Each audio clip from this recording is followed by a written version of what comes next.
Hello and welcome to my channel. My name is Christina and today I have a pretty cool topic for you all.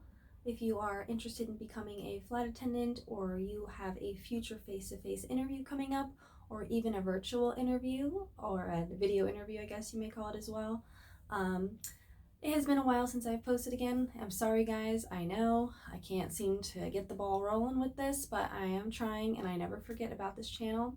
I love making these videos, so please continue to tune in, like, subscribe, and comment. Subscribe and comment if you would like to. That would be awesome. So today I would like to discuss some of the questions that are going to be asked by you in a face-to-face or even possibly in a video interview.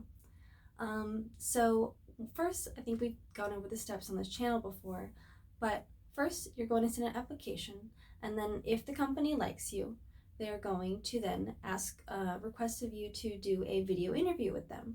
It's a little intimidating at first. You're going to be pretty nervous, because you have these pre-recorded kind of questions pop up on the screen. You're not actually talking to somebody through the camera that you can look at and have a two-sided conversation with.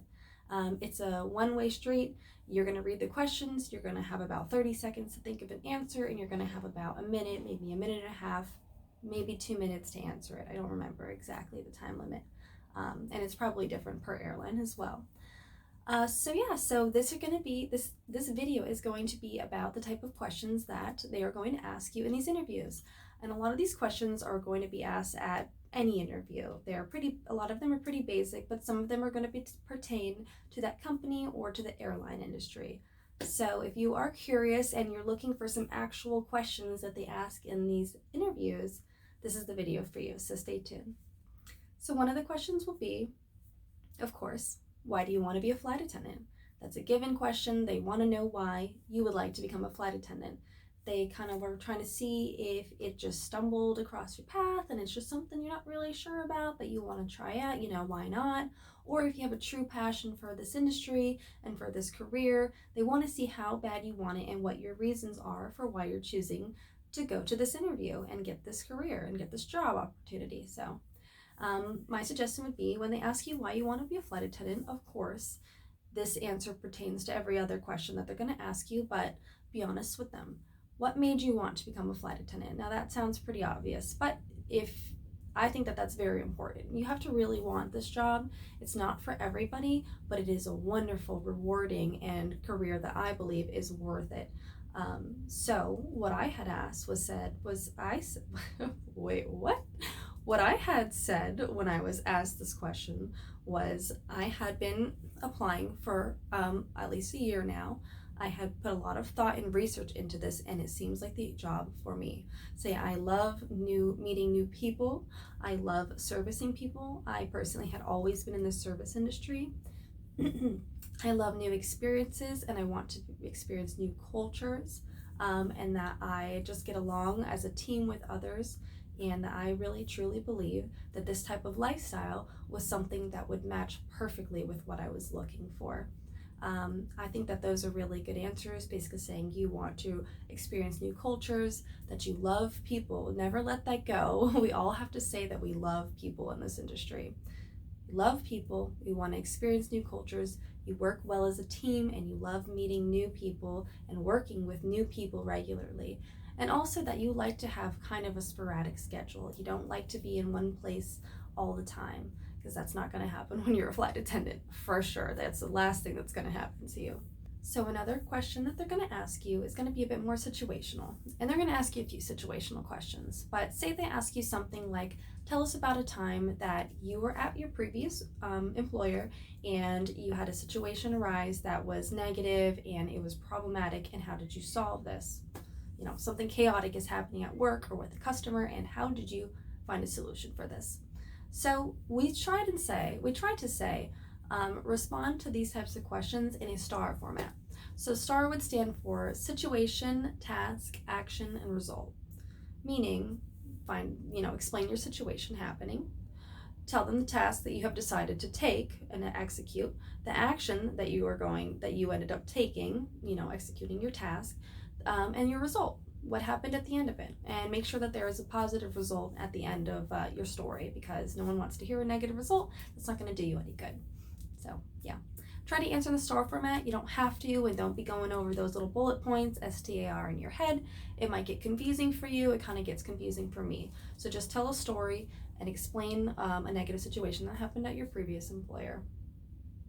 Another question they're going to ask you is, why do you want to work for this airline? For this one, you're going to want to do a little bit of research. Just have those things in your back pocket in case you want to use them.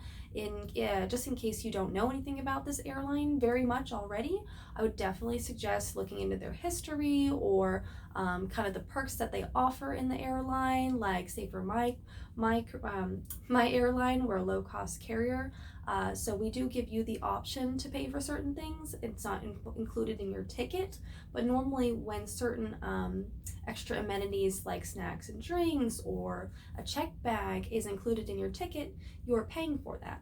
So what I said in my interview is that you have the option to pay for those types of luxuries, rather than being forced to pay them with a ticket, even if you don't use that check bag, or even if you don't want a cookie on board. Now you have the option to pay for it instead of paying for it in your ticket up front. Another thing they're going to ask, just as other jobs interviews will ask you, they're going to say, what are your biggest weaknesses and what are your biggest strengths? Let's start with the weaknesses, shall we? Because that one is intimidating, of course. They're going to ask you to explain something about yourself that is a negative. With this type of question, you're going to have to flip it on them.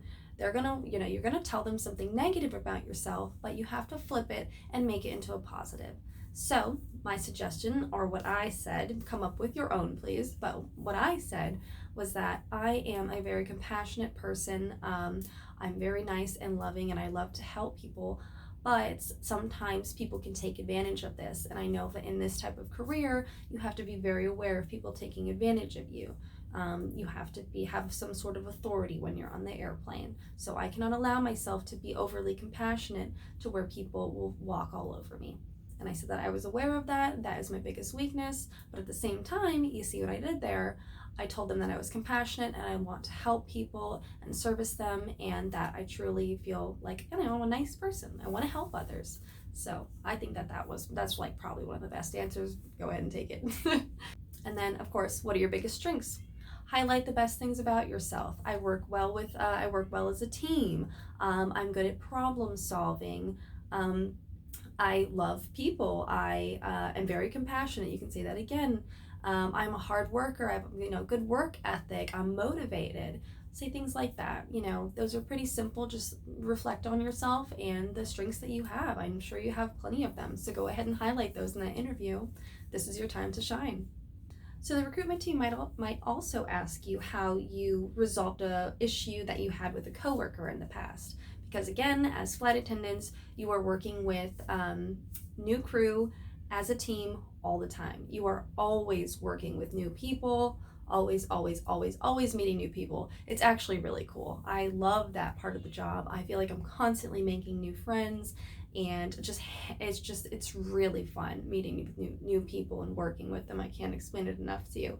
You are going to meet people though that you do not get along with. It's not very common, it seems like, in the airline industry. I seem to get really awesome crews all the time, 90% of the time. I have an awesome crew, which is a lot. But then every now and then you're going to have somebody that you usually just don't click well with. You're not going to go hang out with them on a layover, or you're not going to chit chat up with them the whole time on the airplane. You're going to be cordial and friendly. And then you may even stumble across people who are not very friendly. It happens. People slip through the cracks, and they get in this industry as well, who aren't people lovers, like we say in the interviews. They wanted the job too, and they didn't mean it when they said that they love people. So they can butt heads with others. It just happens. It happens in every workplace. So go ahead and tell them of a previous time at another employer where you butted heads with another employee, and how did you resolve that issue? I cannot remember if I had this exact question, but I would come up with the situation, be mature about in your response and how you handled that situation. Say, me and this coworker had a problem because I spilt a drink when I was a bartender, and it was the last of this drink, and they had to make one as well, and we already kind of didn't normally get along very well, but I, apologized for spilling the last of the drink, and now they couldn't make it for their customer. I was just very polite and was doing my best to calm the situation and de-escalate everything, and I said I would go into the back room and see if we had another bottle, and I brought it out for them so that they could make a drink and they didn't have to go do that run while they were busy with customers. I just made that up on the spot, but it just, answer the questions honestly and kind of preemptively plan for these as well, because they're going to ask situational questions like this. Another question that they're going to ask you in the interview is, are you willing to relocate? That's right. So are you willing to move for this job? There is one answer for this question, one and one alone, and that's yes. You have to say yes to this question, or they are not going to offer you this job. I know it stinks. None of us want to think about relocating, but it is part of this industry, and it is a very high possibility that they may either have you, they may have you be based in a whole other state than the one that you live in now. So your options would be to commute to that state and to that base, which means you're either going to have to drive if you're close enough, but usually you're not. Commuters usually fly the day before or the day of they work. So that's that. Or you're going to have to probably initially commute, because you won't have the time to move out of your house once you first get this job and you're out of training, and then eventually move to your base if it is absolutely nowhere where you live. You're just gonna have to go. It's not like you live in New York, but they give you and you have a base in New York, but they give you the Las Vegas base or something crazy like that. And then one day you can hopefully get into the New York base. If you live in Fort Lauderdale and there are no bases in Florida, you have no choice but to commute out of state at all. You're not ever going to get a base near your home. So say that you would like to say that you would like to relocate if you really want this job. They're definitely going to ask you that question. They may even ask you something like, what do you love about our company? This one, once again, you're going to have to do some research for. Go ahead and find some fun facts about the company that you can just throw out there when they ask you this. Just be prepared. Go ahead, look at their history. Go ahead, look at the CEO. Look at the cool things that they've been doing the past year to 6 months, what new routes they've added, or if they're doing a philanthropy at all. Go ahead and check that out. I think that would be really important just to have in your roster, in your back pocket, just in case they do ask that question. I don't think I was asked that particular question, but I would be prepared for it. So they may also ask you to tell them about a time that you had to juggle multiple high priority tasks at once while at work. This is a little tricky, I think, because that's like, who can do that? That's really hard to do. But tell them about the experience that you had where you were in the weeds and you were overwhelmed at work. You had a whole bunch of stuff going on, and you still were able to close your register and get out of work that day with all your tasks handled, and have a successful evening. It has happened to all of us, I believe. I'm sure we have tripped and stumbled a little bit along the way, but maybe don't mention the rougher parts of those experiences, because I know I've had plenty of situations at hand before where I've been the anxiety is coming and it's just so hard to handle. So tell them about a time where you had a lot of high priority tasks at work, and how did you juggle all of them. It happens, and I know we've all been through it, so go ahead and think of an explanation for that, or a story or situation for that. Not an explanation, that sounds a little suspicious. Think of a story for that one and go ahead and give that one to them. Get that one ready. Now, they may also ask if you enjoy working alone or as a team. Once again, I personally believe that there is one answer for this. Say you love working with people. Say you love people, remember? Don't forget that. We love people around here. So go ahead and tell them that you like working as a team.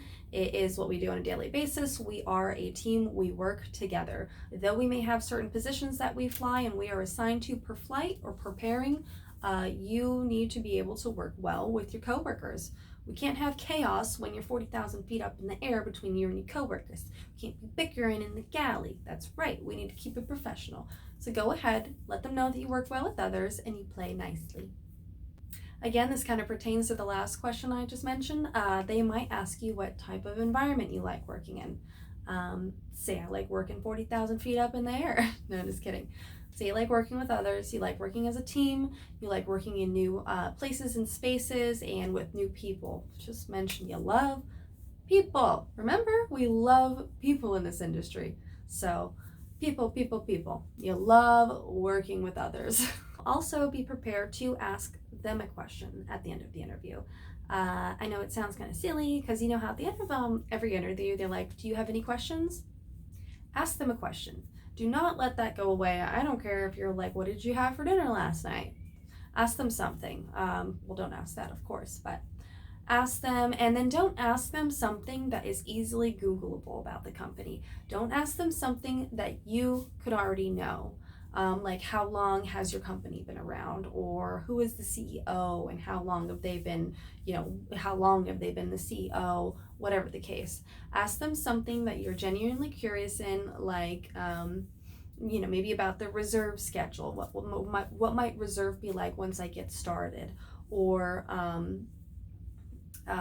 maybe the I think that's a good one. I'm like stuttering a lot, but like this is a tricky one because what do you ask them? I asked her something personal. I was like, what did you do before you were a flight attendant? And I thought that was kind of a silly question, but think of something good. Because mine was a little silly, but maybe ask what reserve would be like once you finally get the job, showing that you have an interest and you're genuinely curious about what the life is going to be like in just a month or two, or whenever they finally get you out of training, that you're very curious about, you're ready for this, you're planning for this. So be prepared with the question. All right, guys, I'm sure there's plenty more questions that they could possibly ask you. In fact, I know that there are, but off the top of my head, this is what I have for you. I hope you guys enjoyed this video. I hope it helps anybody out who might be going to a virtual interview or a face-to-face interview soon. Good luck, and I'm proud of all of you. This is a lovely opportunity and a lovely career that you are choosing to go for. And if you have not yet thought about going for this, I highly recommend it. I think you should send in your applications ASAP after you maybe have watched a few videos as to what the lifestyle is like and the type of changes that you're going to be going through and that you're going to be asked of. Because this job is filled with sacrifices, and it's filled with plenty of benefits and perks as well. You need to weigh out your opportunities and the type of life that you have currently, and what you're able to work with for yourself going forward, because I think that this is a great opportunity, and I completely highly suggest it to almost everybody, but then you have to go ahead and decide if this is right for you.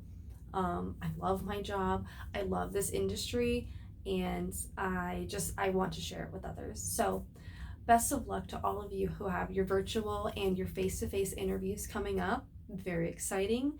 I'm sorry I stuttered a lot. I'm sorry it's not longer. I'm sorry if I'm not perfect, but this is what I have to give, and I hope to make another video soon, you guys. Thank you again. Bye-bye.